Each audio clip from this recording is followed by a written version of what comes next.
मुंबईप्रमाणे नवी मुंबईमध्ये सुद्धा प्रदूषणाची पातळी वाढू लागलेली आहे आणि यावरती नियंत्रण मिळवण्यासाठी महानगरपालिकेने आता वेगवेगळ्या उपाययोजना सुरू केलेल्या आहेत।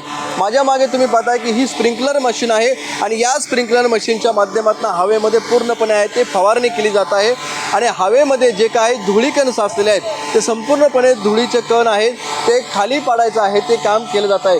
कारण आपण जर पाहिलं तर थंडी आता वाढू लागलेली आहे आणि याच थंडीमुळे आहे ते आता हवेमध्ये आहे ते आर्द्रता वाढलेली आहे, धुके वाढलेले आहेत, त्यामुळे हे धुळीचे कण आहेत ते हवेमध्ये तसेच साठून झालेले आहेत आणि हेच काम खाली पाडून त्या ठिकाणी खाली पाडले जातात आणि त्यानंतर पूर्णपणे आहे ते डीप क्लीन केले जाते।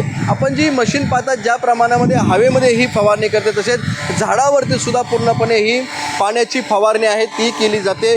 कारण झाडावरती आहे ते मोठ्या प्रमाणामध्ये धूळ बसलेली आहे, माती बसलेली आहे, घाण बसलेली आहे आणि हेच बसलेली घाण खाली पाडायचं काम आहे ते अशा पद्धतीने आहे ती ही मशीन करते।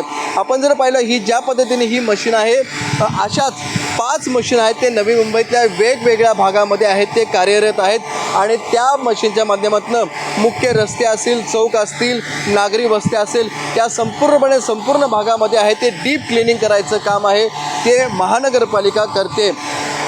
त्याचबरोबर दुसरीकडे जर आपण पाहिलं कन्स्ट्रक्शन साईट असेल, RMC प्लांट असेल या बाबतीत सुद्धा महानगरपालिकेने कडक नियमावली सुरू केली आहे आणि जर कोणी नियम फॉलो करत नसतील तर त्यांच्यावरती सुद्धा दंडात्मक कारवाई ही महानगरपालिका करताना आपल्याला पाहायला मिळते। त्यामुळे आपण पाहतो की आता थंडीचा मोसम आलेला आहे त्यामुळे ही प्रदूषणाची पातळी आता हळूहळू वाढताना दिसते आणि त्यावरती नियंत्रण करण्यासाठी आता अशा पद्धतीने महानगरपालिकेने संपूर्ण शहरामध्ये काम करण्यास सुरुवात केलेली आहे। विनायक पटेल, ABP माझा, नवी मुंबई। ABP माझा, उघडा डोळे बघा नीट।